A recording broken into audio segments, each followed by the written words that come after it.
Of all of the Sith Lords in the vast Star Wars history, there was one who stood apart not simply because of his conquest, but because of his mind. Darth Sidious was not just a manipulator or a destroyer, he was something more dangerous, an archivist. He sought out knowledge from every corner of the galaxy, consuming it, reshaping it, and then discarding the husk on which it came from. And it was this endless hunger for knowledge that brought him to one of the strangest crossroads in the entire Sith history. Before Darth Maul, before Count Dooku, and before even Anakin Skywalker, Sidious briefly considered a figure outside of the Sith tradition as a potential apprentice. That figure was none other than Mother Talzin of Dathomir. Talzin's Nightsisters wielded a form of magic that leaned heavily on the dark side of the Force. Yet, it was not the Sith way. It was older, stranger, more ritualistic. Their powers included possession of living beings, resurrection of the dead, and manifestations of spirit ichor that could twist reality itself. To the Sith, obsessed with immortality and dominion over life, this was a treasure trove of knowledge. And to Sidious, Talzin herself represented the key to a new dimension of power. For a time, he did not treat her as an enemy. He saw her as a possible partner. But ultimately, her philosophy and her loyalty to her coven made her incompatible with the rule of two.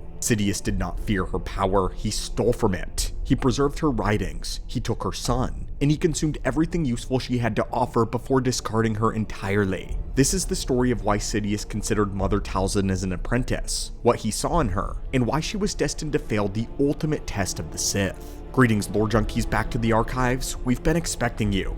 When we think of Sidious and Talzin, it's easy to remember their final years, enemies locked in a shadow war during the Clone Wars. But long before that, their relationship was surprisingly cordial. For decades, Sidious and Talzin exchanged knowledge, shared teachings, and even trusted one another in ways uncharacteristic for two dark side adepts. This was not an alliance of equals, at least not in Sidious's mind though, but it was useful. He understood that to rise above all others, he could not afford to limit himself to Sith dogma alone. Unlike many of his predecessors, Sidious had no hesitation in learning from rival traditions, so long as he could strip away their weaknesses and make their knowledge his own.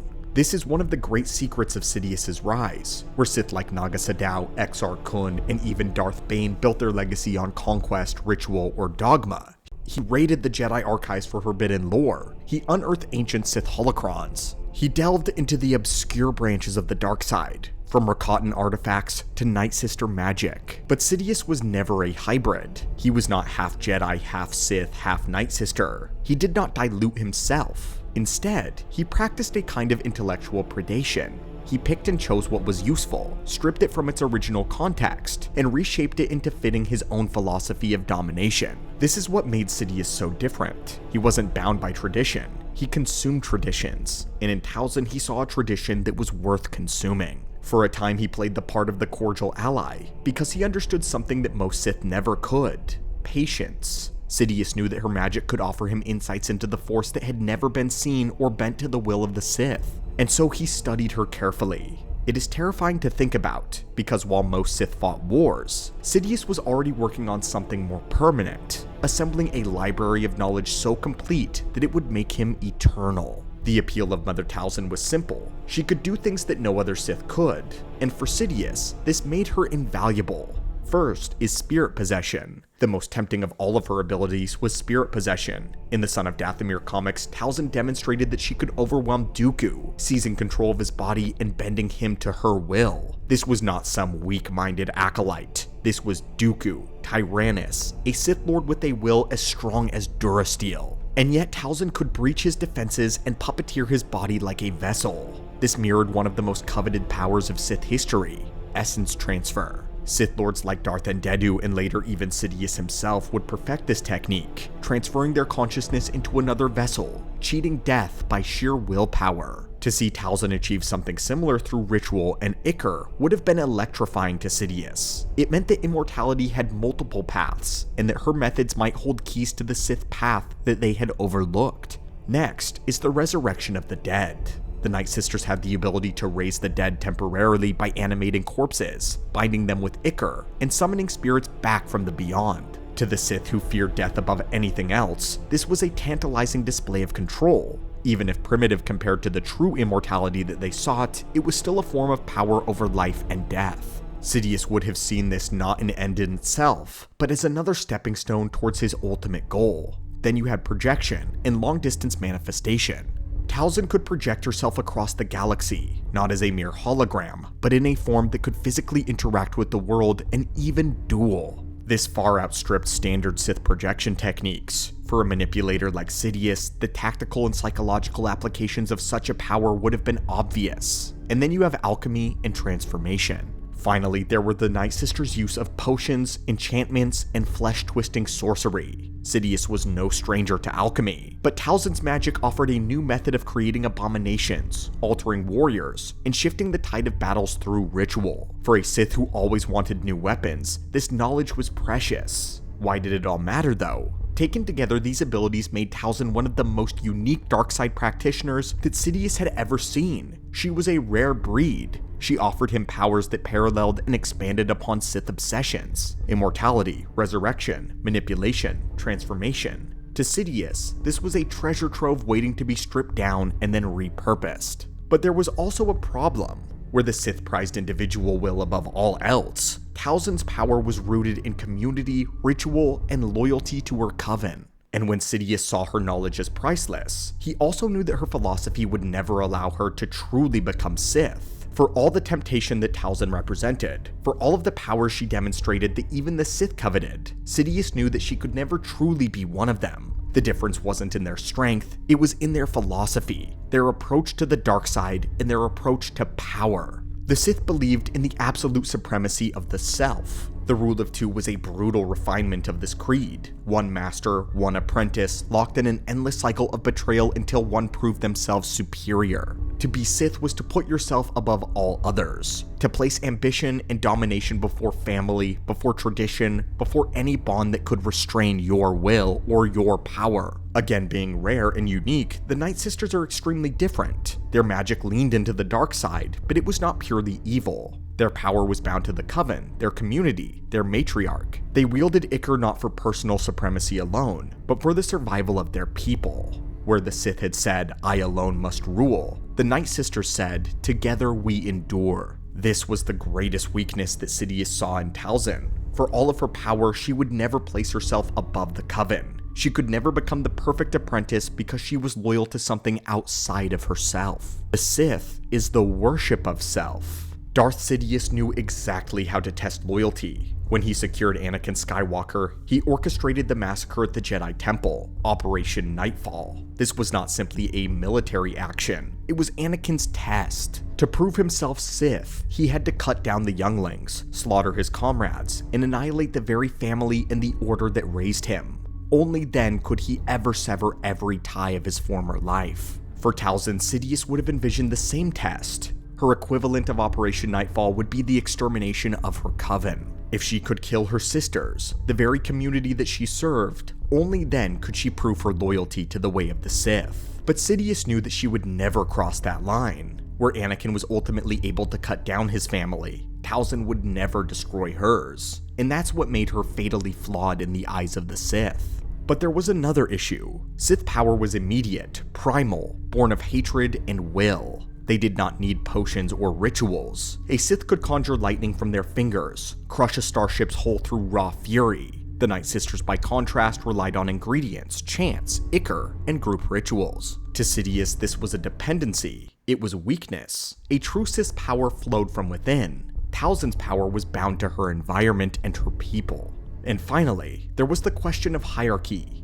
Talzin was too strong-willed to ever submit fully. She would have been a partner, perhaps even a rival, never a subordinate, never an apprentice in full. And under the rule of two, that was unacceptable. Sidious did not want a partner. He wanted an heir who could inherit that philosophy, shaped entirely by his design. For all of these reasons, Sidious eventually concluded that Talzin could never be Sith, and so he turned his gaze elsewhere. If Talzin herself could not be molded into an apprentice, then there would be another, her son, Maul. Maul was as legitimate as an apprentice as he could have ever dreamed of. In Legends, Sidious openly admitted that Darth Maul was a legitimate loss. This is shocking, because he never spoke that way of Dooku. Dooku was always expendable, a placeholder, a pawn meant to further Sidious's plan until Anakin was ready. But Maul was different. Maul was a real investment. Why? Because in Maul, Sidious saw a perfect vessel, young, impressionable, consumed by rage, and importantly, born of a bloodline steeped in Nightsister magic. Maul represented the chance to merge Talzin's raw heritage with Sith training, creating a hybrid apprentice whose ceiling was unimaginable, the power of blood. We often underestimate the significance of Maul's bloodline. As Talzin's son, he carried in him the potential of Dathomir's Ichor, the ferocity of the Night Brothers. Combined with Sith training, this created a warrior unlike any other. Sidious understood this. He saw in Maul a chance to harness Talzin's gifts, stripping away the weaknesses of her communal philosophy. Where Talzin would never betray her sisters, Maul could be broken, reshaped into a perfect weapon. Where Talzin required ritual and environment, Maul could be trained to draw purely on hatred and will. Sidious believed that if Maul had not been struck down on Naboo, his potential was vast. At his peak, Maul could already contend with Jedi masters like Qui-Gon Jinn and, later, Obi-Wan Kenobi. Given more time, Sidious likely envisioned Maul rising to even challenge the greatest Jedi of this era. Masters like Plo Koon, Ki-Adi-Mundi, or even Mace Windu could have found themselves pressed by Maul's ferocity and skill. And if he had reached his absolute ceiling, Sidious may have believed Maul was capable of rivaling even Yoda one day. But then came the tragedy of Naboo. The path was cut down. When Obi-Wan Kenobi struck Maul, bisecting him on Naboo, Sidious lost more than an apprentice. He lost a great experiment, the chance to merge Nightsister sorcery with Sith training into a single vessel. The loss of Maul forced Sidious to adapt. He turned to Dooku as a placeholder until the true prize, Anakin Skywalker, could be turned. But he never forgot what Maul was supposed to be. But now we reach something fascinating: the Book of the Sith and Sidious as the archivist. The final proof of Sidious's respect for Talzin comes not in words, but in his actions. When he assembled the Book of the Sith, Secrets from the Dark Side, Sidious included writings from Darth Bane, Darth Plagueis, and Sorce's Sin, pillars of Sith history. But among them, one entry stands out: the Nightsister Mother Talzin. So why exactly was Talzin included? Sidious did not preserve Talzin's writing out of respect. He did it because he considered her knowledge too valuable to be lost. Many Sith Lords far more traditional than Talzin were excluded from the archive, yet Talzin was chosen. That alone speaks volumes. Her texts describe the Ichor, the rituals, and the spirit-binding powers of the Nightsisters. By placing them alongside the greatest of Sith teachings, Sidious was effectively saying, "This belongs to me now. This knowledge has become a part of my arsenal." The Archivist Conqueror. This act reveals something essential about Sidious. He was not a hybrid of traditions. He was not a Nightsister, nor a Jedi, or even a pure traditional Sith. Sidious was a collector, an Archivist Conqueror. He plundered knowledge. He stripped it of its original meaning and bent it to his philosophy and his will. This is why he rose above Sith like Kun, Bane, and even Vitiate. They were bound to their own dogmas, limited by their traditions, but Sidious was not. He consumed everything from Jedi archives to Nightsister scrolls, and in doing so became something far more dangerous. The inclusion of Talzin in the Book of the Sith is the perfect symbol of all of this. She was not honored, she was robbed. Her teachings, her magic, her legacy, all consumed by Sidious, repurposed to serve his vision of his empire. So in the end, Sidious didn't just steal from Mother Talzin. He stole her son, her legacy, and even her knowledge, archiving it all to serve his empire. But it leaves us with an intriguing question. What if Maul had reached this potential? Could he have truly rivaled the greatest of the Jedi? Perhaps even Yoda? Let me know if you would like to see a full video dedicated to exploring exactly how powerful I think a fully realized Maul could have become. And if you enjoy diving deep into the darkest corners of Star Wars lore and mythos, reach out and subscribe so that you don't miss what's coming next. As always, may the Force be with you, and have an amazing day.